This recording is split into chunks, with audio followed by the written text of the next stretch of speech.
হ্যাঁ, আমি তরুণ স্যার। আজকে তোমাদের আমি রসায়ন ব্যাপারটা দেখাবো। পরমাণু গঠনের চ্যাপ্টার থেকে আমরা একটা ছোট্ট টপিক তুলে নিয়েছি, সেটা হচ্ছে কোয়ান্টাম নাম্বার। কোয়ান্টাম নাম্বারটা তোমাদেরকে আজকে আমি বোঝাবো। কোয়ান্টাম সংখ্যা, ইংলিশে বলে কোয়ান্টাম নাম্বার। এই কোয়ান্টাম নাম্বার তোমাদেরকে আমি আজকে বোঝাবো। পৃথিবীতে প্রত্যেকটা মানুষের যেমন একটা ঠিকানা আছে, সেরকম প্রত্যেকটা ইলেকট্রনেরও একটা অবস্থান আছে। ইলেকট্রনের এই অবস্থান যে রাশিগুলোর দ্বারা নির্ণয় করা হয়, সেই রাশিগুলোর এক একটিকে বলা হয় এক একটি কোয়ান্টাম সংখ্যা। যেমন তোমাকে যদি অ্যাড্রেসিং করতে হয়, তুমি কোথায় থাকো, তোমাকে 4টে জিনিসের দ্বারা অ্যাড্রেসিং করতে হবে। সেখানে একটা নাম্বার দরকার হয়, পিনকোডের দরকার হয়, সেটা একটা নাম্বারিং সিস্টেম। যারা শহরের দিকে থাকো তাদেরকে জানাতে হয় 47 অমুক রোড ইত্যাদি। তার মানে নাম্বারের সাহায্য নিতে হয় তোমাকে অ্যাড্রেস করার জন্য। যারা জিওগ্রাফি পড়ো, অক্ষাংশ দ্রাঘিমাংশ, সেখানে লিখতে হয় 27 ডিগ্রি উত্তর অক্ষাংশ, 93 ডিগ্রি দক্ষিণ দ্রাঘিমাংশ। তার মানে সংখ্যা ব্যবহার করতে হয়। তুমি কোথায় আছো সেটা জানতে হলে তোমার সংখ্যা ব্যবহার করতে হয়। ইলেকট্রনেরও অবস্থান কোন জায়গায় আছে সেটা জানার জন্য সংখ্যা ব্যবহার করতে হয়। স্যার, এর নামটা কেন কোয়ান্টাম সংখ্যা হলো? স্যার, কোয়ান্টাম সংখ্যা হতে পারতো, কোয়ান্টাম সংখ্যা হতে পারতো, অন্য কোনো নাম হতে পারতো। না বাবু, সেটা হয় না। কারণ ইলেকট্রন একটা শক্তি, একটা ছোট্ট শক্তির টুকরো। এবার তুমি সেই ইলেকট্রনের যদি অবস্থান নির্ণয় করতে হয় তাহলে কোয়ান্টাম বলতে হবে, কারণ শক্তিকে আমরা কোয়ান্টাম দ্বারা মাপি। তার মানে কোয়ান্টাম শুনলেই আমরা বুঝতে পারবো এটা শক্তির কোনো কিছু রয়েছে। যেমন অ্যাকুয়া মানে জল, জলের কোনো জিনিস বুঝতে গেলে আগে অ্যাকুয়া শব্দটা বলা থাকে। Aquaguard, aqua pure, aqua sure, aqua শব্দটা থাকবে। অ্যাকুয়ারিয়াম, এখানে একটা ব্যাপার রয়েছে। ইলেকট্রন যেহেতু শক্তি, শক্তিকে যেহেতু কোথায় আছে কিভাবে আছে জানার জন্য আমরা কোয়ান্টাম নাম্বারের ব্যবস্থা করি। তার মানে ইলেকট্রনের অবস্থান নির্ণয় করার জন্য যে রাশিগুলো ব্যবহার করা হয় তার এক একটি রাশিকে বলা হয় এক একটি কোয়ান্টাম সংখ্যা। 4 ধরনের কোয়ান্টাম সংখ্যা দেখতে পাওয়া যায়। এক, মুখ্য কোয়ান্টাম সংখ্যা। মুখ্য কোয়ান্টাম সংখ্যা, ইংলিশে বলে প্রিন্সিপাল কোয়ান্টাম নাম্বার।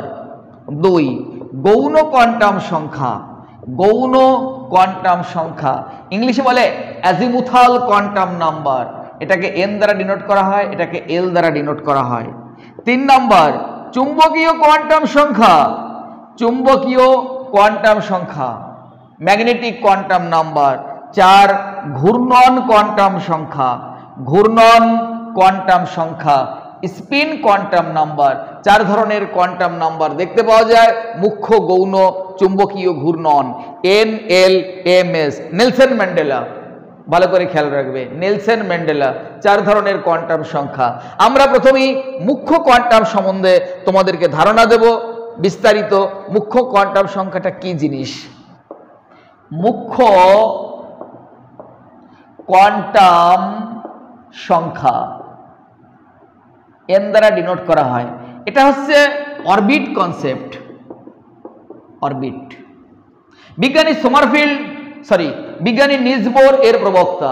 বিজ্ঞানী নিলস বোর এর প্রবক্তা অরবিট কনসেপ্ট। নিউক্লিয়াসকে কেন্দ্র করে যে বৃত্তাকার পথে ইলেকট্রনগুলো আবর্তন করে, সেই বৃত্তাকার পথগুলোর এক একটিকে বলা হয় এক একটি মুখ্য কোয়ান্টাম সংখ্যা। একে এন দ্বারা, ছোট হাতের এন দ্বারা ডিনোট করা হয়। এন ইকুয়াল টু কে কক্ষ, এল কক্ষ, এম কক্ষ, এন কক্ষ, dot dot dot, 1 2 3 4 dot dot dot. এটা হচ্ছে এন এর ভ্যালুগুলো। এক একজনের দুটো করে নাম। প্রথম কক্ষকে কে দ্বারা প্রকাশ করা হয়, দ্বিতীয় কক্ষকে এল দ্বারা প্রকাশ করা হয়, তৃতীয় কক্ষকে এম দ্বারা প্রকাশ করা হয়, চতুর্থ কক্ষকে এন দ্বারা প্রকাশ করা হয়। প্রত্যেকটা কক্ষে কটা ইলেকট্রন থাকে সেটা বোঝার জন্য আমরা 2n² রুল ইউজ করি, যেখানে 2 × 1², তার মানে দুটো হলো। দ্বিতীয়তে কত হবে? 2 × 2², 2 দুগুণে 4, দুগুণে 8। এইভাবে তোমাকে বার করতে হয়। এবং প্রত্যেকটা অরবিটে থাকা অবস্থায় ইলেকট্রনের কৌণিক ভরবেগকে আমরা mv/r দ্বারা ডিনোট করি। প্রত্যেকটা জিনিসের একটা ভাষা আছে। যেমন যদি আমরা কৌণিক ভরবেগ যদি ইংলিশে বলি অ্যাঙ্গুলার মোমেন্টাম, বাংলায় যদি বলি কৌণিক ভরবেগ, কেমিস্ট্রির একটা ভাষা আছে।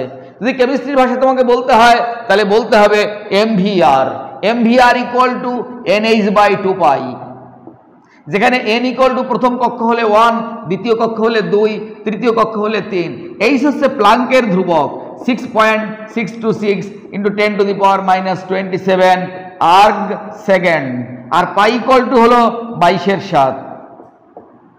এভাবে হিসাব করা হয়। এই হচ্ছে মুখ্য কোয়ান্টাম সংখ্যা, অরবিট কনসেপ্ট।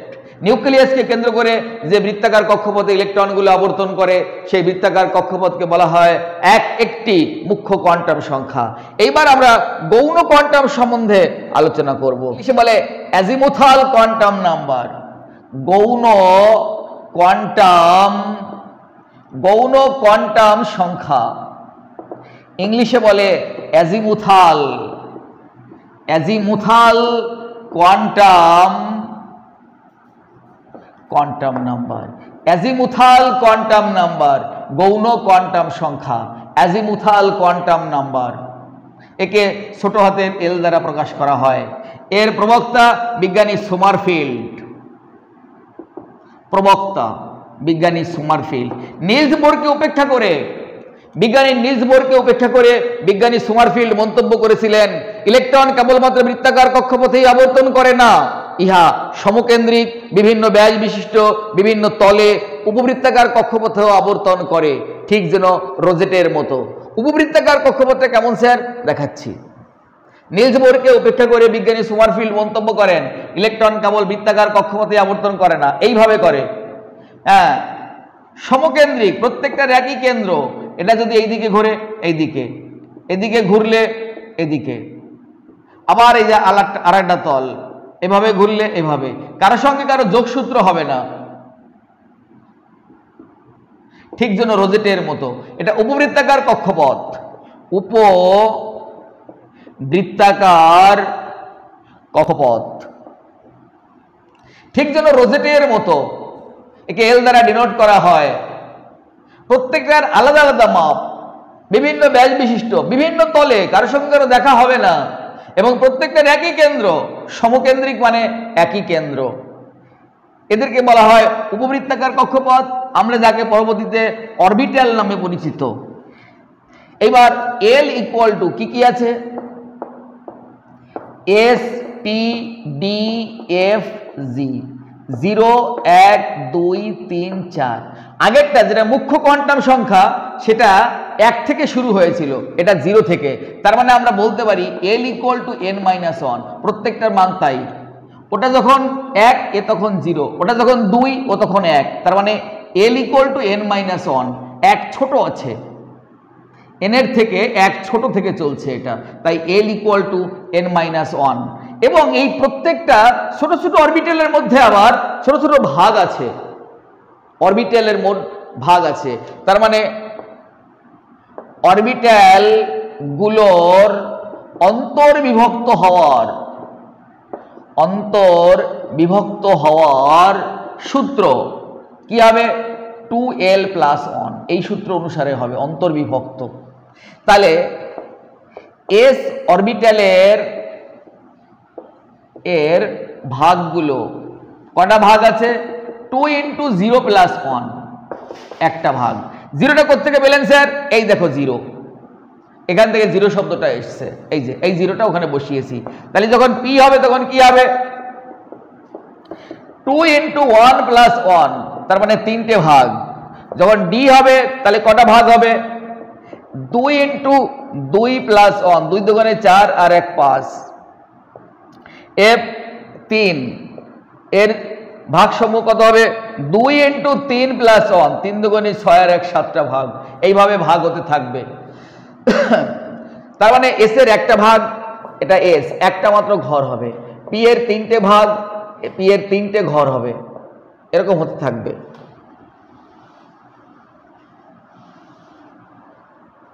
ডি এর 5টা ভাগ, 5টা ঘর হতে থাকবে। 1 2 3 4 5। এটা -2, -2 সিস্টেম তো আমরা এখনো আসিনি, বলে দেব, একটু পরেই বলে দিচ্ছি। প্রত্যেকটা ঘরে দুটো করে ইলেকট্রন থাকবে। যদি ইলেকট্রন থাকে তাহলে কি হবে? ফর্মুলাটা হবে 2 × 12+1। অরবিটালে সর্বাধিক ইলেকট্রন থাকে, এটা হচ্ছে ফর্মুলা। 2 × 12 + 1, তার মানে s অরবিটালে ইলেকট্রন থাকে, কটা ইলেকট্রন থাকবে? 2 × 12 + 1 মানে দুটো। এখানে কটা ইলেকট্রন থাকবে? সাথে একটা 2 গুণ হয়ে যাবে, তার মানে কত হবে? 3 × 2 = 6টা। এখানে কতগুলো ইলেকট্রন থাকবে?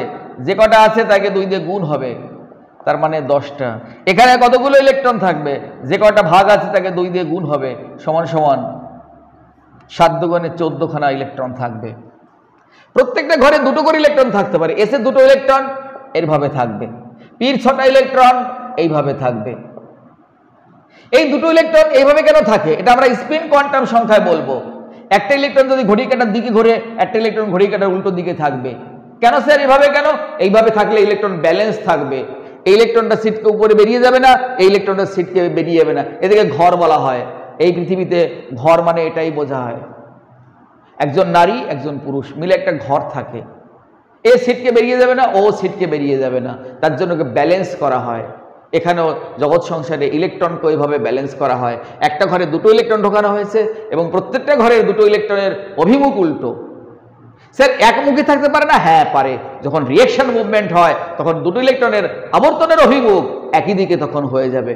তাহলে আমরা যে জায়গাটা এখানে শিখলাম, প্রথম হচ্ছে অরবিটালের প্রকারভেদ। একটা অরবিটাল কতভাবে বিভক্ত, তখন সূত্রটা হবে 12 + 1। কটা ইলেকট্রন থাকে?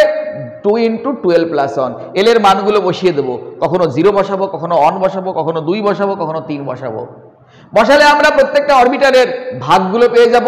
প্রত্যেকটা ভাগে দুটো করে ইলেকট্রন ধরে, তাহলে আমরা ইলেকট্রনের সংখ্যাটাও পেয়ে যাব। এই অরবিটাল সিস্টেমের কৌণিক ভরবেগ এখানে থাকলে এদের কৌণিক ভরবেগ হয়। সেই কৌণিক ভরবেগের ফর্মুলা হলো √L × L + 1 h/2π। এটা হবে, যেখানে L এর মান আবার সেই S মানে 0, P মানে 1, D মানে 2, এই মানগুলো বসিয়ে দেব। যদি S এর ক্ষেত্রে হয় তাহলে কত বসাবো? 0 × 0 + 1 h/2π। 0 দিয়ে জায়গায় গুণ করো 0 হবে। এবার 1 বসাবে, 2 বসাবে, এই L এর জায়গায় বসাবে। বসিয়ে যেটা হবে ক্যালকুলেশন করলে সেটা হবে তার কৌণিক ভরবেগ। এখান থেকে আমরা বেরিয়ে যাচ্ছি।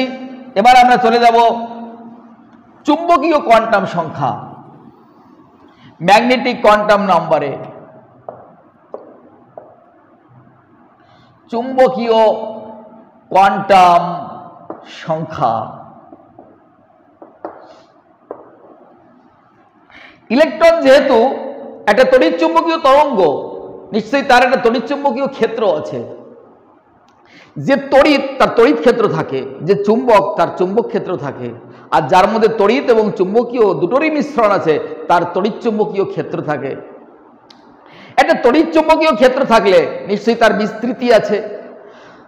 তার এই বিস্তৃতি যে রাশির সাহায্যে করা হয় সেটা হলো তার চুম্বকীয় কোয়ান্টাম সংখ্যা। একে m দ্বারা ডিনোট করা হয়। m = -L to +L। তাহলে এবার ফর্মুলাটা কি হলো?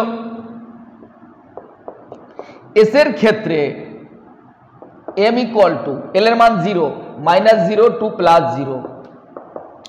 0 কি কখনো জাতপাত হয়? হয় না। 0 0ই হয়, +0 হয় না, -0 হয় না, তার মানে 0। 1 বসালে কত হবে? -1 থেকে +1।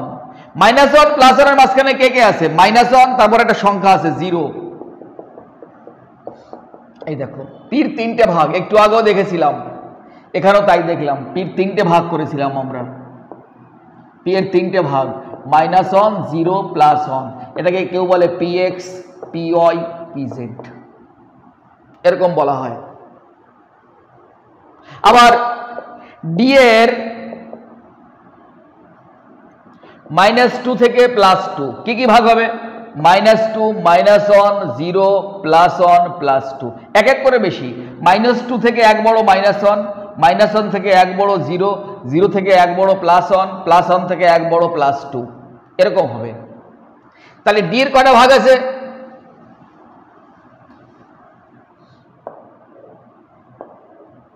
ডির 5টা ভাগ, -2, -1, 0, +1, +2, একে আমরা বলি dxy, dyz, dxz, dx² - y², dz²। Nothing but এগুলো নাম ইন্ডিকেট করছে, এক একটা ঘরের এরকম নাম। তোমার 5টা সন্তান হলে তাদের 5টা নাম দিতে হবে, ওদেরও 5টা ভাগ হয়েছে তাই 5টা নাম দিয়েছে, প্রত্যেকটা ভাগে 2টো করে ইলেকট্রন থাকতে পারে। এইভাবেই আমাদের বার করতে হবে চুম্বকীয় কোয়ান্টাম সংখ্যা। যেহেতু ইলেকট্রন একটা তড়িৎ চুম্বকীয় তরঙ্গ, সেহেতু তার একটা বিস্তার থাকার দরকার, একটা ক্ষেত্রের একটা বিস্তার, একটা রিজিয়ন, একটা ক্ষেত্র হলে তার তো বিস্তার থাকা দরকার আছে, ঠিক না? বর্ধমান যদি একটা ক্ষেত্র হয় নিশ্চিত তার বিস্তার আছে, বিস্তার থাকবে না? আচ্ছা, এইবার চলে যাও আমাদের ঘূর্ণন কোয়ান্টাম সংখ্যা। শেষ কোয়ান্টাম সংখ্যায় আমরা এসে পৌঁছে গেছি, ঘূর্ণন কোয়ান্টাম সংখ্যা। ঘূর্ণন কোয়ান্টাম সংখ্যা, প্রত্যেকটা ঘরে 2টো ইলেকট্রন থাকবে, একটা ঘড়ি কাঁটার দিকে ঘুরবে, একটা উল্টো দিকে ঘুরবে। যেটা ঘড়ি কাঁটার দিকে ঘুরবে সেটা +½ যেটা উল্টো দিকে ঘুরবে সেটা -½ একটা ঘরে, প্রত্যেক ঘরেই 2টো করে ইলেকট্রন থাকতে পারবে ব্যালেন্স করার জন্য। এই দিকে ছিটকে বেরিয়ে যাবে না, এই দিকে ছিটকে বেরিয়ে যাবে না, একে অপরের দ্বারা সঙ্গবদ্ধ হয়ে থাকবে এবং অ্যাটমটা স্টেবিলিটি পাবে, তার জন্য এরকম বিধি ব্যবস্থা করে রাখা হয়েছে। ইলেকট্রনের অবস্থানগত ব্যাখ্যা, ইলেকট্রনের অবস্থানগত ব্যাখ্যা এর আগের যে 3টি কোয়ান্টাম নাম্বার ছিল তাই দ্বারা দেওয়া যেত, কেবলমাত্র ব্যতিক্রম ঘটেছিল ক্ষার ধাতুর বেলাতে। তখন বিজ্ঞানী গুডস্মিথ এবং উলেনবের্গ মন্তব্য করেন ইলেকট্রন কেবলমাত্র এইভাবেই আবর্তন করে না, ইহা নিজ অক্ষের উপর আহ্নিক গতির মতো আবর্তন করে। তার মানে প্রত্যেকে আবার নিজের ভাগ, গ্রুপ ভাবে থাকে, একটা ভাগ থাকে, আবার প্রত্যেকে যার যার তার ভিতরে থাকে। সে একটা মিটিংয়ে 5 জন গেছো, সেখানে যে একটা কথা বলে এসছো, সেই 5 জনের মধ্যে 2 জন তোমরা এক রাস্তা দিয়ে হেঁটে আসছিলে, তখন তোমরা আবার আলাদা রকমের কথাবার্তা বলেছো। আবার সে আবার বাড়িতে রইলো, এই রাস্তায় তুমি একা একা আসছো, তখন তুমি নিজের মতো করে ভাবতে ভাবতে বাড়ি আসছো। তার মানে মানুষ এই ভাবনায়, মানুষ প্রগতিশীল। প্রথমে একটা সমষ্টিগতভাবে একটা কথা বলে, তারপর সেখান থেকে বেরিয়ে যখন 2 জন হেঁটে আসে তখন তারা আবার নিজেদের মধ্যে একটা আলোচনা করে, আবার সে 2 জন থেকে যখন 1 জনে ভাগ করে চলে আসে বাড়ির দিকে, তখন সে আবার নিজের মতো করে আবার এটা ভাবতে ভাবতে বাড়ির দিকে ঢোকে। এই চিন্তা ভাবনায় মানুষ ব্রত হয়। এখানেও সেরকম, ইলেকট্রন তো এমনি যা কিছু করুক না কেন, নিজ অক্ষের উপর ইলেকট্রন নিজেই আবার আবর্তন করে। যে ইলেকট্রনটা ঘড়ি কাঁটার দিকে ঘুরবে তাকে +½ যেটা ঘড়ি কাঁটার দিকে। স্যার এইভাবে +½ -½ দেওয়া হয় কেন? বাবু 1 2 3 4 তো আগেই আমরা ডিনোট করে দিয়েছি, এখানে তো আবার 1 2 দিলে তো গুলিয়ে যাবে, তো তার জন্য আমরা এইভাবে এটাকে রাখা হয়েছে যে এটা +½ এবং -½ it is nothing but a notation, কেবল ঘুরছে। যেমন তোমার একটা নাম আছে, যে নাম তোমার মা বাবা রেখে দিয়েছে, তোমার নাম যদি অন্য কিছু রাখতো তাহলে আমরা তোমাকে অন্য নাম বলেই তোমাকে চিনতাম, জানতাম। এটা nothing, just a notation. Electron move clockwise is indicate by +½ and move anticlockwise indicate by -½